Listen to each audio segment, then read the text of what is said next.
What's up, WBLR Nation? Hope you all are having a good evening. If you're hearing that sound, it means you are tuned in to RBLR Bulls, where we are covering all things USF athletics. Hope you all are having a good week. I'm joining you live from USF. Go Bulls. Headed to the USF men's basketball game tonight. So I'll let y'all know how that goes next week on next week's show. But we aren't even finished with this week's show. And before we get to it, I want to introduce my wonderful co-host today, Mr. Musab Tariq. You are back in the country. How you doing, my man? So far, so good. Yes, I am. I am just, excited to be talking, USF, sports as always. That's the beauty of it, is covering USF is there's always something going on, or at least a couple of things going on. So, yeah, man. Yeah, it's an exciting time to be a USF fan. We've got a bunch of news to get to. The bowl placement was announced. There's also some men's basketball results to get to, as well as some women's basketball results to get to. So that's pretty fun as well. We'll also talk about maybe some soccer and some volleyball at the end too. And there's a little bit of college football news that I wanted to talk about in the middle there, but we'll start with the bowl game placement because that's probably the biggest piece of USF news from this past week. They are playing in Orlando at the Cure Bowl against Old Dominion. Old Dominion, they're a Sun Belt Conference team. Not a whole lot to say there. What were your thoughts when you saw this opponent announced? Are you kind of bummed that they're not playing a more high-profile team, or are you excited because, hey, 10 wins, very much within reach? Yeah, no, I'm happy, I guess, about the whole 10-win situation, but I just didn't think, it would come down to this, where we would be playing in the Cure Bowl against Old Dominion. I got nothing against the Cure Bowl. I got nothing against Old Dominion, but it's just like, you want to have any opportunity again to kind of, play another, at least, solid, good team that's in a Power Four. For sure. Obviously I don't want to compare it like to, when UCF played Auburn, in one of those bowls, but it's kind of like that, where it's like, okay, you want to get the opportunity to play, another good team outside of the conference. So they had higher aspirations than this. Yeah. I mean, it was just, even seeing us in the Gasparilla Bowl against, for example, like FSU, what I'm saying? That would have been neat. So right. It is what it is. I mean, it's, we had the opportunity to control our own destiny twice. Sometimes the only way is to, sometimes the only way to learn is to play Old Dominion in a bowl game. So, right. That'll really have you thinking, during the off season, how can you do better next year? Yeah, exactly. Yeah. I mean, it definitely is kind of a reminder of, hey, y'all did this to yourselves type of thing, because USF, like you said, they were in control of their own destiny twice. That's a great way of putting it. And they fell flat twice. So yeah, it's like you said, kind of a bummer because they did have higher aspirations than the Cure Bowl, but at the same time, a 10-win season, that's not something that happens too often for USF football.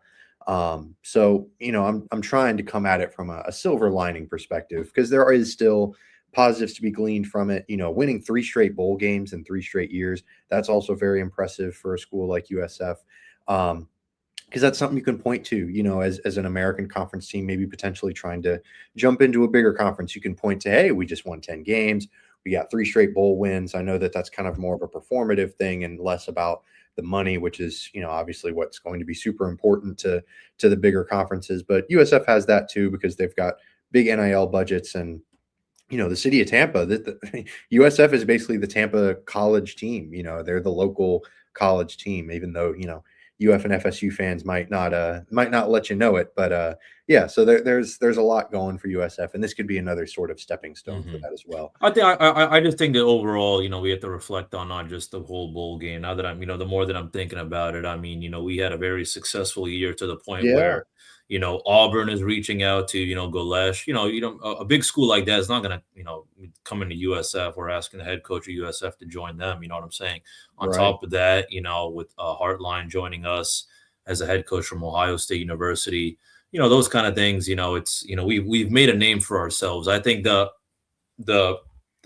hard truth, I think, that I've come to realize is USF is like that, freshman or sophomore who got promoted from JV to varsity, but is a bench player, doesn't play a single minute with the varsity boys, but he's part of varsity. You know what I'm saying? He can be part of the varsity talk, but let's not act like he's going to be making an impact with the big dogs. You know what I'm saying? So I think that's where we stand right now. But here's to a brighter future.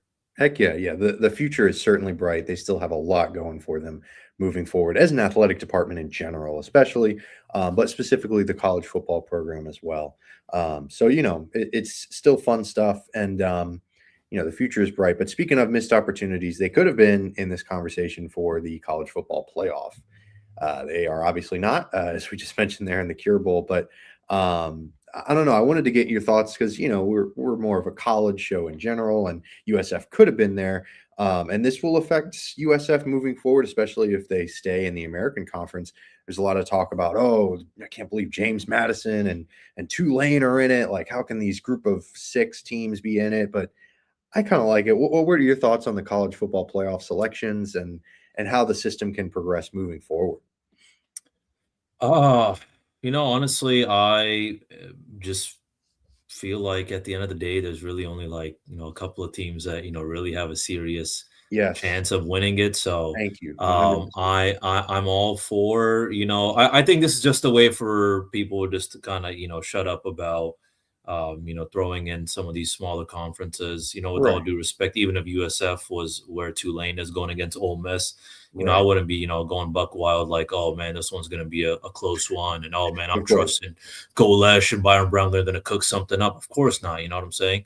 If it happened, that'd be great. But no, I mean, it just comes out. I mean, there's only a couple teams that, come to my head that, really have a chance of winning it all. So, it's good. And, I guess I would probably say maybe make it kind of like 16 style, kind of like FCS style. I do like the FCS format where it's kind of like, I think top 16 or something. Yeah. So I think FCS I do like might have an automatic bid for every conference too, which would be true. Okay.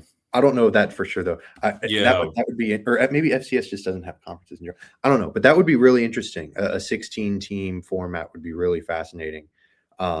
Because man, I can't, I saw this one tweet. It was talking about how you get 2 or 3 lost teams talking like they're 03 USC or 2019 LSU because they got left out of the playoffs. Like BYU and Notre Dame got left out, and they're out here like, oh, it was such an injustice. Are they beating Ohio State? Are they beating Indiana? Probably not.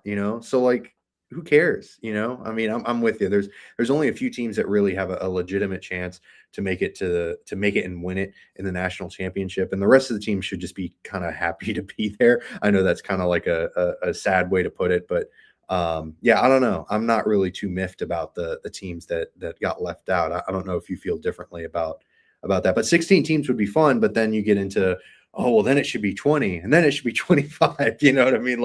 Just 3 more teams. So I don't know. I'm curious about your thoughts. I mean, it just people are always going to be unhappy, outside of the top 4 as it's been in the past. So it is what it is. But I don't make too much of it. I mean, I know a lot of people. I mean, I had some Miami friends and all that who were chirping before this weekend about whatever happens, we deserve a spot and all that. And especially, they're happy that Notre Dame didn't get a spot. So those kind of things. But I don't know. It's one of those things where hey man, if you wanted a spot in, then they should have played better, I just don't think that this is some kind of March Madness situation. I'm glad that some of these teams are able to sneak in and all that, or not sneak in, get in or whatever, but it's not like we're going to be seeing some massive upsets. It's a very different sport. I think, for example, I wouldn't even call it an upset, but I wouldn't be surprised if Miami were to beat Texas A&M. Right. But that's not good. I mean, rank wise, that's an upset, but it's not like a true upset. It's not like Tulane beating Ole Miss. So whatever happens.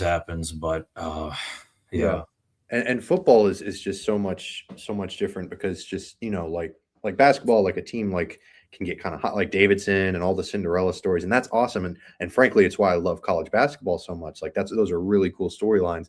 I don't know that that's a realistic possibility for college football. They're just 2 very different sports, 2 very different situations. So could James Madison get really hot and go on a run and maybe win a game or 2? Maybe, but even that is a little bit far-fetched. And Oh goodness, my lights just turned off. There we go. Even that is kind of far fetched. Sorry, I have motion sensors in here, but yeah, I don't know that I see any realistic pathway to James Madison or Tulane or any of these group of 6 schools winning at all. But it's still important to include them because give them the chance to. Then there's no like, oh well, we won every game. What else are we supposed to do? There's no UCF situation. So yeah, I don't really mind the current format. If they expand to 16, fine, whatever. But I'm also cool with 12. Like there's only so many teams, like you said, that really have a legitimate shot to win it all. So if you just keep expanding, then it's like, all right, like you said, we don't want a March Madness situation here. We don't want all these teams in. But yeah, I think they got it right this year. Are there any teams that you might have, swapped out? I know we mentioned Notre Dame and BYU. Is there anyone else that you thought deserved to get in but didn't?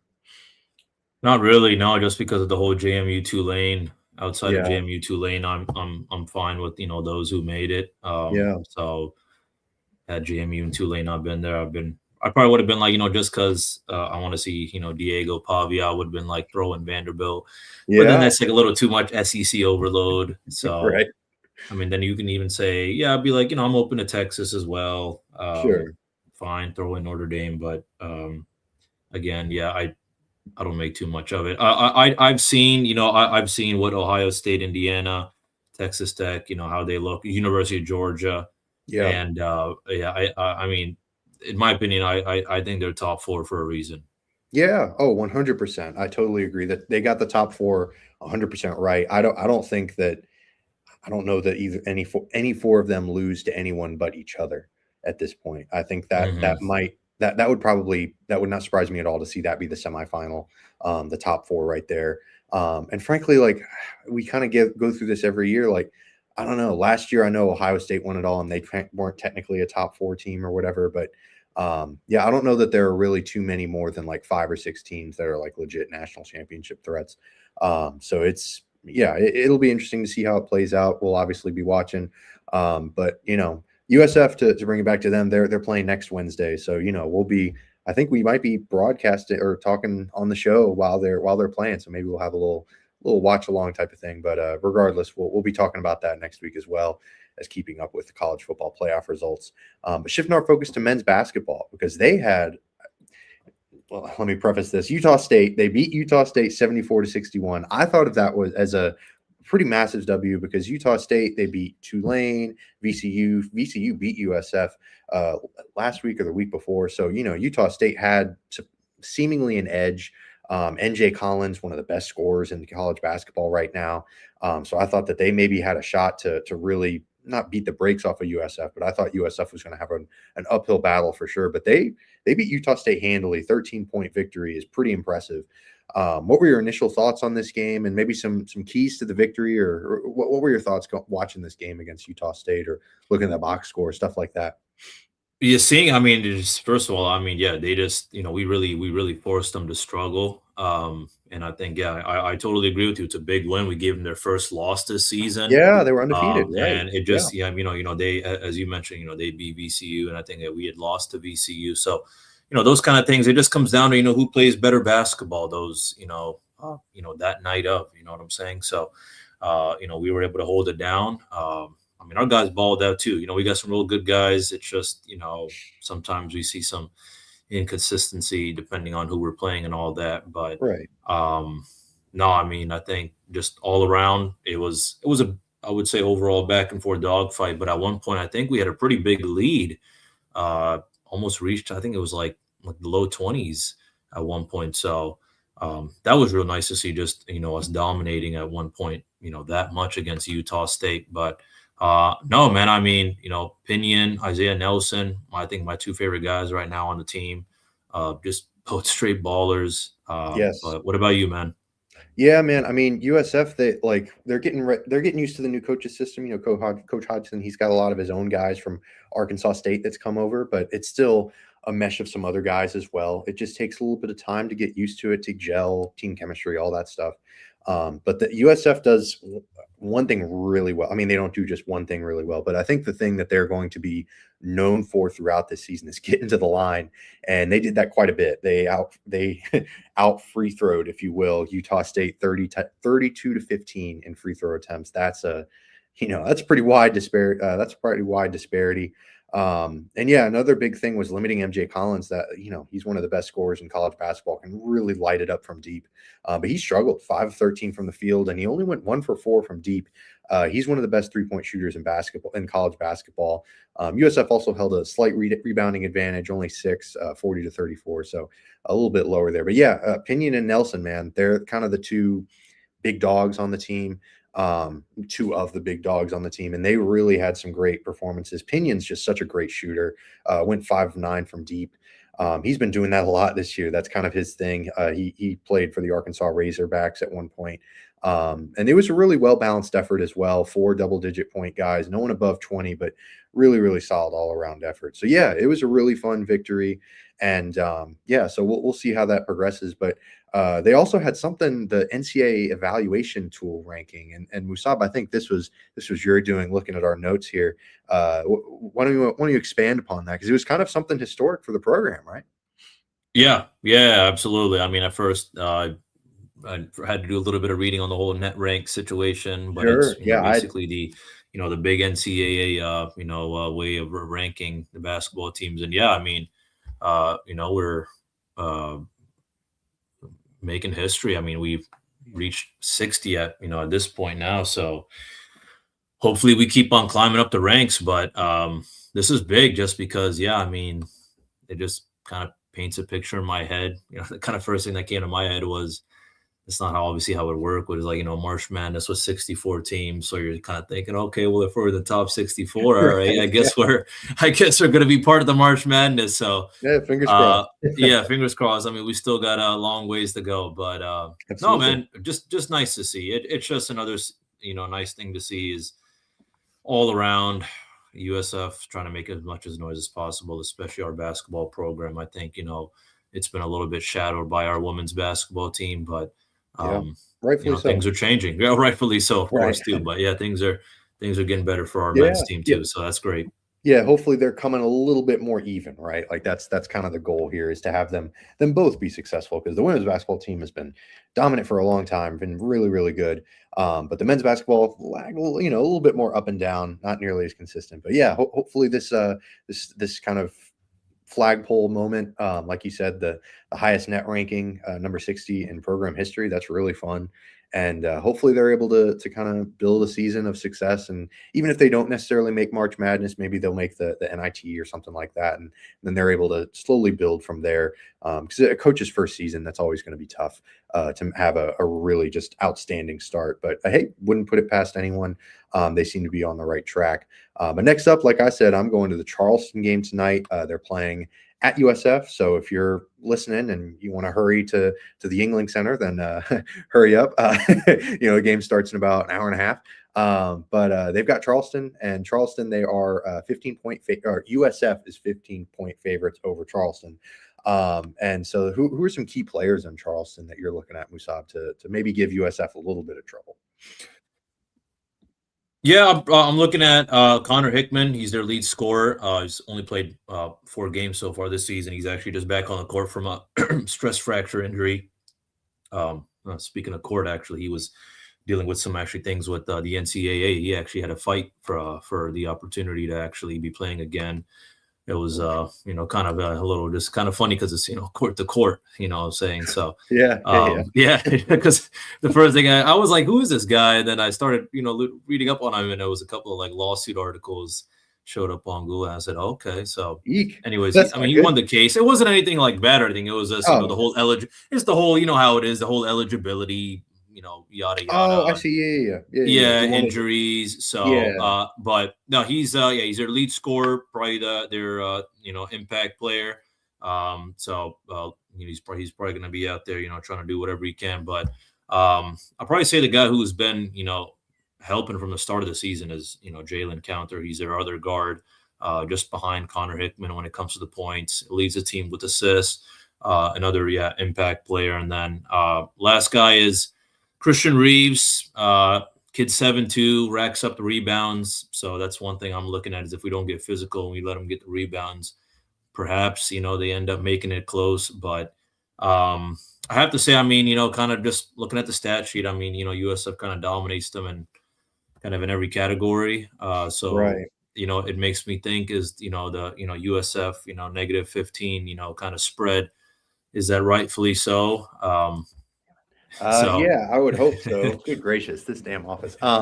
Yeah, I would hope so. Yeah, I mean, like you said, they've got some interesting players, but at the same time, USF kind of a cut above Charleston in terms of talent. So theoretically, I forget what was it, Coppin State, the school from Baltimore that they played early in the season. Yeah, yeah.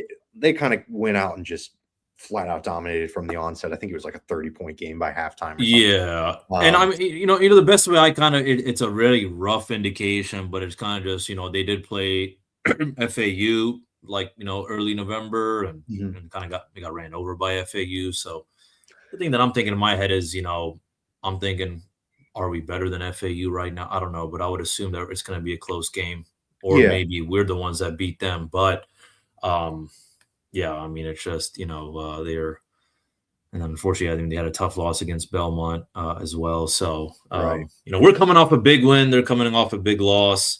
Um, coming to our house as well. So we Yeah, got a couple of other advantages. absolutely. Yeah, I mean, playing at home always nice. Always nice to play in front of the home crowd.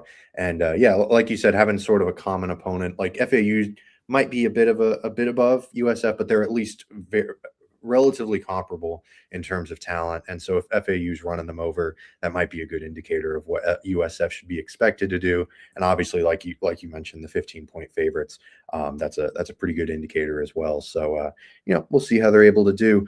But speaking of being favorites, the women's basketball team, shifting our focus to them, they took care of business against Houston Christian, 91-58. Safe to say they were favorites going into that game, and they proved it. And yeah, some really outstanding performances from the usual suspects. Lior Maputo, 17 points, 12 boards, and Kristen Lewis Williams had 15 points as well. And then Fatau Diakite, 12 points, 7 boards.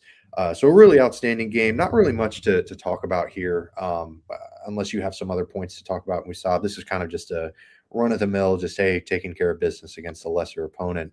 Do you have any other thoughts on this game?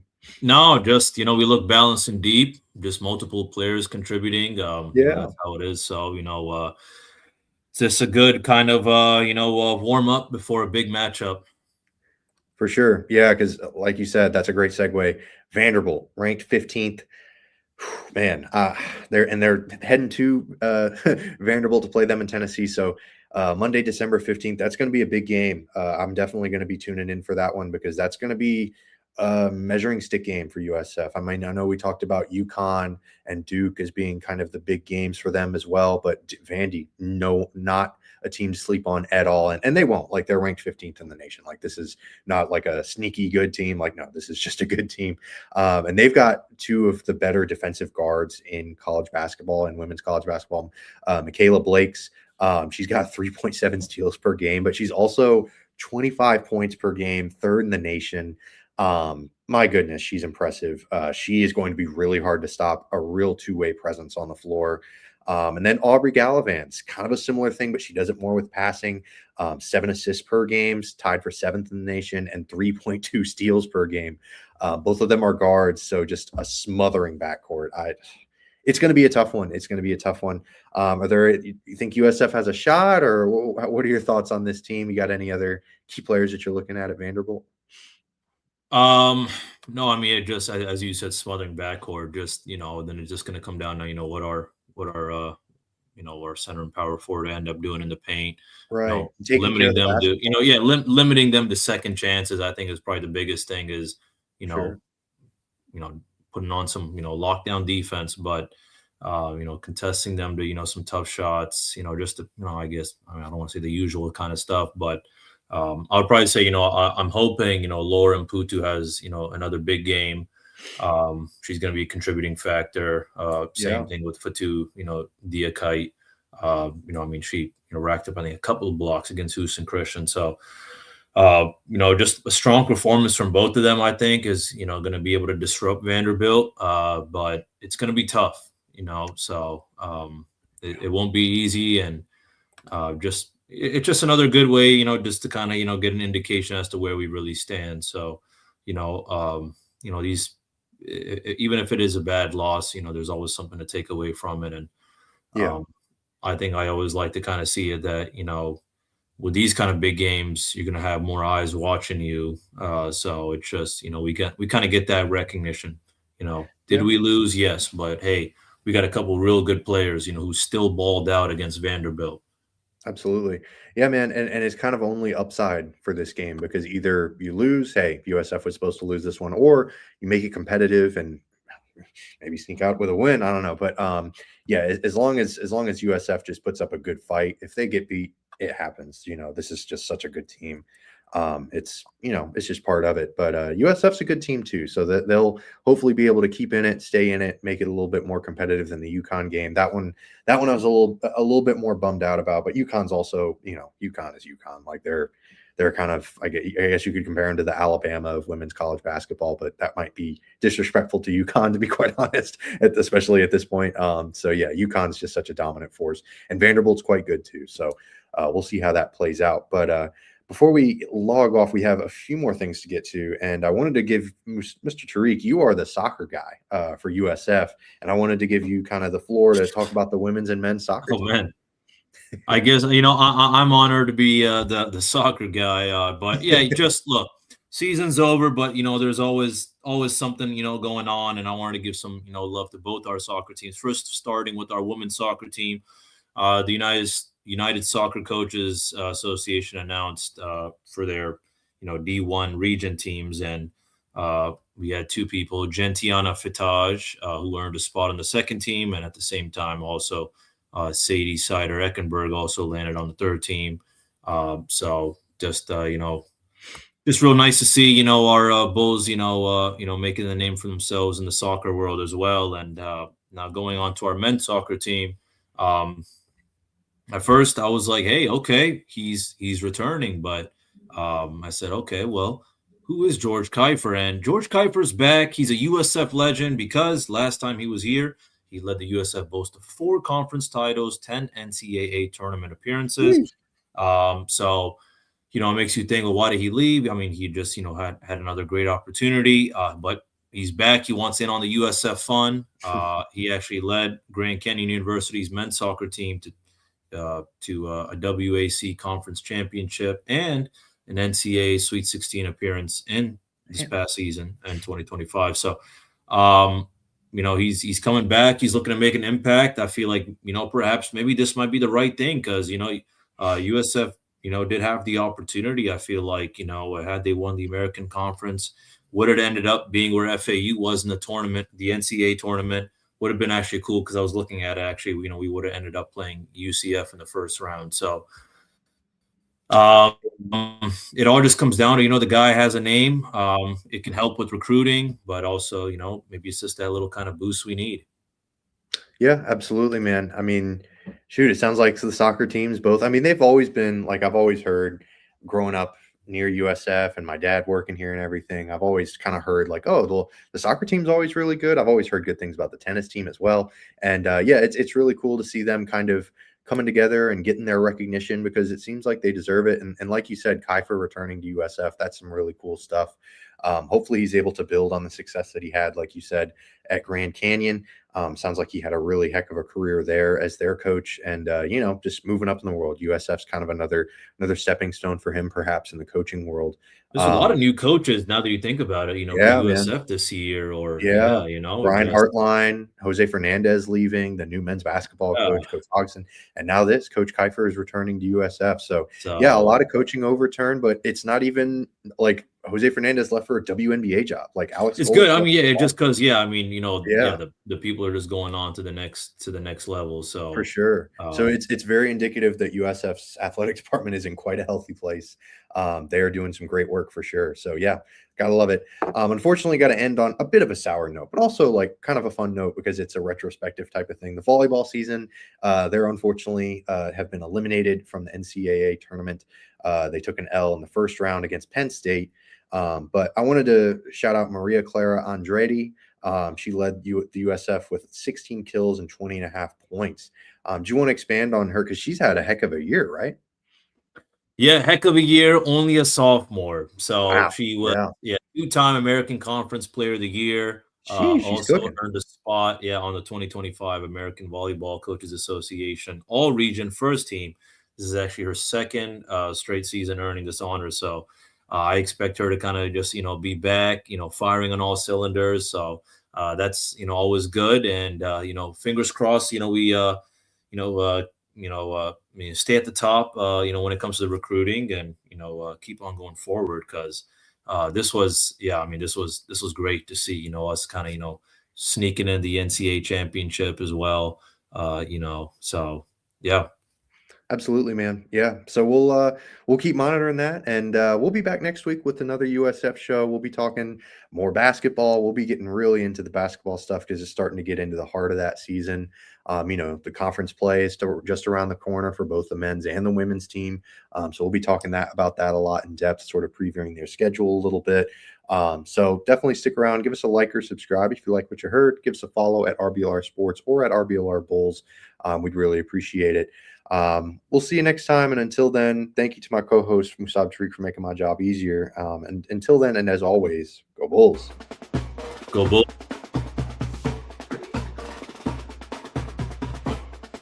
Thank you for tuning into this presentation by RBLR Sports. On your way out of the stadium, please remember to like and subscribe.